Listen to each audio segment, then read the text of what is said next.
Be ready. 5 seconds.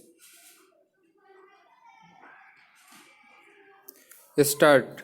In order to advise the Union government in legal matters as well as to perform such other duties of a legal character as may be assigned by the President, the Constitution has provided for the office of the Attorney General for India.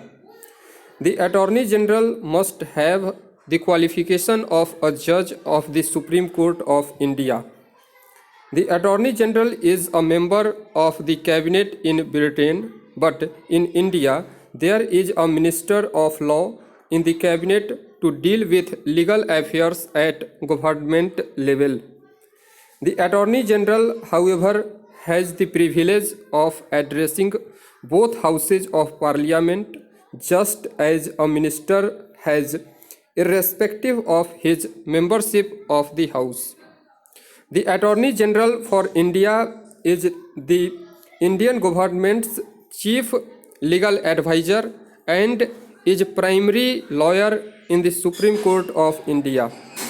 They can be said to be the advocate from government's side. They are appointed by the President of India on advice of Union Cabinet under Article 76(1) of the Constitution and holds office during the pleasure of the President. They must be a person qualified to be appointed as a judge of the Supreme Court.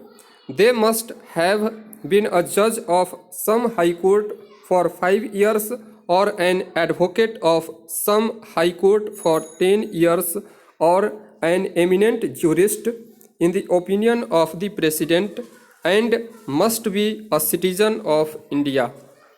The 15th and current Attorney General is K.K. Venugopal. He was reappointed by Ram Nath Kovind, the President of India. He was formally appointed as with effect from 30 June 2017 and shall have a tenure of 3 years. The Attorney General is necessary for advising the Government of India on legal matters referred to them. They also perform other legal duties assigned to them by the President. The Attorney General has the right of audience in all courts in India as well as the right to participate in the proceedings of the Parliament, though not to vote. The Attorney General appears on behalf of Government of India in all cases, including suits, appeals, and other proceedings in the Supreme Court in which Government of India is concerned. They also represent the Government of India in any reference made by the President of the Supreme Court under Article 143 of the Constitution. Unlike the Attorney General of the United States, the Attorney General for India does not have any executive authority. Those functions are performed by the Law Minister of India. Also, the Attorney General is not a government servant and is not debarred from the private legal practice. The Attorney General can accept briefs but cannot appear against the government.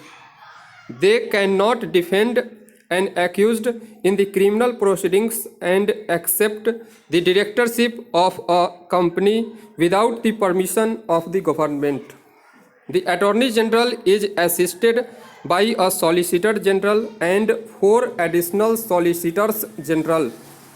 The Attorney General is to be consulted only in legal matters of real importance and only after the Minister of Law has been consulted. All references to the Attorney General are made by the Law Ministry. He also enjoys the same privileges and immunities as the members of Parliament. The Constitution expressly guarantees his right of audience in all courts in India in the performance of his duties. Stop. Thank you.